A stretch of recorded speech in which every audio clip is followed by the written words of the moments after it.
ಗೋಪಾಲಣ್ಣಿ. ಏನ್ಲ ಬೇಕು ನೈಸಿ? ಈ ನೈಸ್ ರೋಡಿನ ಗಲಾಟೆ ಮತ್ತೆ ಶುರುವಾತು ಕಣ. ನಮ್ ಜನ ಅಲ್ಲಿ ಹೋಗಿ ಟೋಲ್ ಕಟ್ಟೋದಿಲ್ಲ ಅಂತವ ಜಗಳ ಆಡ್ಕೊಂಡು ಕಿತ್ತಾಡಕ್ ಶುರು ಮಾಡ್ಕೊಂಡವ್ರಿ. ಅದು ಹಳೆ ಜಟಾಪಟಿನಿ ಅಲ್ವೇನ್ಲ? ರೋಡ್ ಟ್ಯಾಕ್ಸ್ ಕಟ್ಟಿ ಪೆಟ್ರೋಲ್ ಮೇಲೂ ಬೇಜಾನ್ ಟ್ಯಾಕ್ಸ್ ಕಟ್ಟಿ ಟೋಲಿಗೂ ಮತ್ತೆ ದುಡ್ಡು ಹಾಕ್ಬೇಕು ಅಂದ್ರಿ ಯಾರಿಗ್ ತಾನೇ ಸೀಟ್ ಬರೋದಿಲ್ವಲ್ಲ? ಫಸ್ಟ್ ಆಫ್ ಆಲ್ ಈ ಟೋಲ್ ಅಂತ ಕಂಡಿಡಿದ ನನ್ನ ಮಗ ಯಾವನ್ಲ? ಅದೆಲ್ಲ ಫಾರಿನ್ ಸಿಸ್ಟಮ್ ಕಣ. ಅಲ್ಲಿ ಯಾವನ ಮಾಡ್ದ ಅಂತ ಇಲ್ಲವೇ ಅದನ್ನೇ ಕಾಪಿ ಮಾಡಿ ಸುಲಿಗೆ ಶುರು ಮಾಡವೆ ಅಷ್ಟೇ. ಆದ್ರೆ ಮ್ಯಾಟ್ರು ಈಗ ಬೇರೆ ಆಗೈತೆ. ಕುಮಾರಣ್ಣ ಟೋಲ್ ಕಟ್ಬೇಡಿ ಕಣಿರ್ಲ ಆಗಿದ್ದಾಗ್ಲಿ ಅಂತ ಎಲ್ಲಾರ್ಗು ಹೇಳೈತೆ ಕಣ. ಅದಕ್ಕೆ ಜನ ಸೆಂಟ್ರಲ್ ಮಿನಿಸ್ಟರ್ ಹೇಳವ್ರೆ ನಾವು ಕಟ್ಟೋದಿಲ್ಲ ಅಂತ ಕುಸ್ತಿ ನಿಂತವೆ. ಇದು ಆ ರಸ್ತೆಯಲ್ಲಿ ಓಡಾಡ್ತಕ್ಕಂಥ ಜನರ ಕಿಸೆಯಲ್ಲಿ ದರೋಡೆ ಮಾಡ್ತಿರ್ತಕ್ಕಂಥದ್ದು ಇದು ನೈಸ್ ಕಂಪನಿ. ಒಬ್ರು ಜವಾಬ್ದಾರಿಯುತ ಸ್ಥಾನಮಾನದಲ್ಲಿ ಇದ್ದವರು ಹಿಂಗೆ ಸಾರ್ವಜನಿಕರಿಗೆ ಪ್ರಚೋದನೆ ಕೊಟ್ಟು ಮಾತನಾಡಿದ್ರೆ ಏನ್ ಹೇಳಕ್ ಆಗ್ತದೆ? ಸರಿಯಲ್ಲ ಅಂತ ನನ್ನ ವೈಯಕ್ತಿಕ ಅಭಿಪ್ರಾಯ. ಕೇಂದ್ರ ಮಂತ್ರಿ ಹೆಂಗ್ ಮಾತಾಡ್ಬೇಕು ಅಂತ ಹೇಳ್ಕೊಡ್ರಿ ನೀವಾರ ಮಾಧ್ಯಮದವ್ರು ರೀ. ಅವ್ರಿಗೆ ಕಾನೂನು ಐತಲ್ವೇನಪ್ಪ, ಕೋರ್ಟ್ಗೆ ಹೋಗ್ಲಿ, ಕೋರ್ಟಲ್ಲಿ ಕಟ್ಟಲ್ಲ ಅಂತ ಹೇಳಿ ಮಾಡ್ಲಿ, ಕಂಟೆಂಪ್ಟ್ ಮಾಡ್ಲಿ, ಮೂವ್ ಮಾಡ್ಲಿ.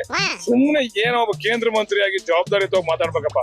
ಸುಮ್ನೆ ಯಾರೋ ರೋಡಲ್ಲಿ ಬೀದಿಲಿ ಹೋಗೋರು ಮಾತಾಡ್ತಾರಲ್ಲ ಆತರ ಮಾತಾಡೋದ್ ಬಿಡ್ಬೇಕು. ಕುಮಾರಸ್ವಾಮಿ ಅವ್ರು ಮನವಿ ಮಾಡ್ತೀವಿ, ಇದು ಸೀನಿಯರ್ ಮಿನಿಸ್ಟರ್. ಜನಕ್ಕೆ ಅನುಕೂಲ ಆಗದಾದ್ರೆ ಟೋಲ್ ಕಿತ್ತು ಬಿಸಾಕದ್ ಬಿಟ್ಟು ಈ ಸರ್ಕಾರದ ವ್ಯಾಕ್ಲೆ ಟೋಲ್ ವಸೂಲಿ ಮಾಡ್ಯಾರ ಪರವಾಗಿ ಮಾತಾಡ್ತಾವೆ.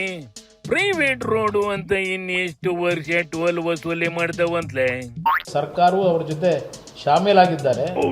ಆ ಮಾಲೀಕನ ಜೊತೆ, ನೈಸ್ ಮಾಲೀಕನ ಜೊತೆ ಇವತ್ತು ಇಲ್ಲಿಗಲ್ ಆಗಿ ಅಲ್ಲಿ ನಡೀತಾ ಇರತಕ್ಕಂಥದ್ದಕ್ಕೆ ಸರ್ಕಾರ ಕಣ್ಣು ಮುಚ್ಕೊಂಡೇನಿದೆ. ಇದು ತಪ್ಪು. ಕೋಟ್ಯಾಂತರ ರೂಪಾಯಿ ಲೂಟಿ ಆಗಿದೆ. ಇದರಲ್ಲಿ ಸುಮಾರು 2,000 ಕೋಟಿ ಕಲೆಕ್ಷನ್ ಮಾಡಿದ್ದಾನೆ ಜನಗಳಿಂದ ಇಲ್ಲಿಗಲ್ ಆಗಿ. ನೈಸ್ ಅನ್ನೋದು ನೈಸ್ ಆಗಿ ಕರ್ನಾಟಕ ಜನತೆಯನ್ನ ಲೂಟಿ ಹೊಡೆದಂತ ಒಂದು ಸಂಸ್ಥೆ. ಅದು ಕೋಟ್ಯಾಂತರ ರೂಪಾಯಿ ಹಣ, ಟೋಲ್ ಹೆಸರಲ್ಲಿ ಕೋಟ್ಯಾಂತರ ರೂಪಾಯಿ ಹಣ ಲೂಟಿಯಾಗಿದೆ. ಈ ದೇಶದಲ್ಲಿ ಎಲ್ಲಾವುದು ದಂಧೆ ಆಗೋಗೈತೆ ಕಣ.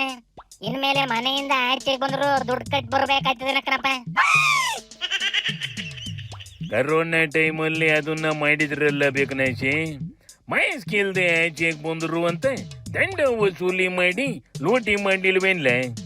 ಈಗೇನು ಟೋಲ್ ಕಿತ್ ಬಿಸಾಕ್ತಾವ ಇಲ್ವಂತ್ಲ? ದೇವೇಗೌಡರು ಪ್ರೈಮ್ ಮಿನಿಸ್ಟರ್ ಆಗಿದ್ದಂತ ಸಂದರ್ಭದಲ್ಲಿ ಇವತ್ತು ನೈಸ್ ಯೋಜನೆಗೆ ಸಿಗ್ನೇಚರ್ ಹಾಕಿ ಅವರು ಮಾಡಿ ಆ ನೈಸ್ ಆಗ್ಬೇಕು ಅಂತೇಳಿ ಅವತ್ತು ಮಾಡಿದ್ರಲ್ಲ. ದಿ ಪ್ಲಾನಿಂಗ್ ವಾಟ್ ಎವರ್ ದೇವೇಗೌಡರು had on that day, it is A very great event. ಹೌದಪ್ಪ, ದೇವೇಗೌಡರು ಕೂಸೆ ಅದು. ದೇವೇಗೌಡರು ಇದ್ದಂಥ 18 ತಿಂಗಳಲ್ಲಿ ಆ MOU ಅಂತಕ್ಕಂಥದ್ದು ಒಂದು ಸೈನ್ ಹಾಕಿ ಹೋದ್ರು ಅಷ್ಟೇ.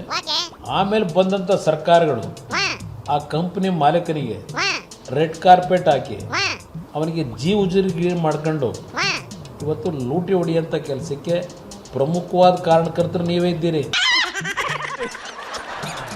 ಯಾರಾದ್ರೂ ಶುರು ಮಾಡ್ಲಿ ಕಂಡ್ರಪ್ಪ. ಆದ್ರೆ ಇನ್ಮೇಲಾರ ಜನದ ಪರವಾಗಿ ಯೋಚನೆ ಮಾಡ್ರಿ.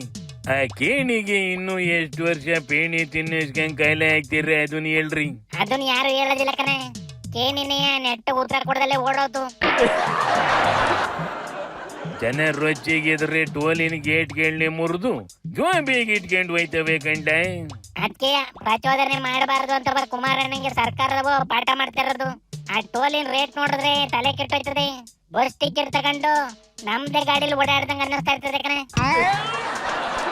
ನೈಸ್ ರೋಡು ಹೆಂಗಿದ್ರು ಈಗ ಬೆಂಗಳೂರು ಸಿಟಿ ಒಳಗೆ ಸೇರ್ಕೊಂಡ್ಬಿಟ್ಟೈತಿ. ಅಂತದ್ರಲ್ಲಿ ಸಿಟಿ ಒಳಗಿನ ರೋಡ್ಗೂ ಯಾಕ್ಲ ಟೋಲು? ಸರ್ಕಾರಕ್ಕೆ ಏನಾರು ಒಂದು ಕ್ರಮ ಮಾಡಕ್ ಹೇಳ. ನಡ್ಲಾತ್ಲಾಗಿ ಶಿವನಿ ಶಂಭುಲಿಂಗ.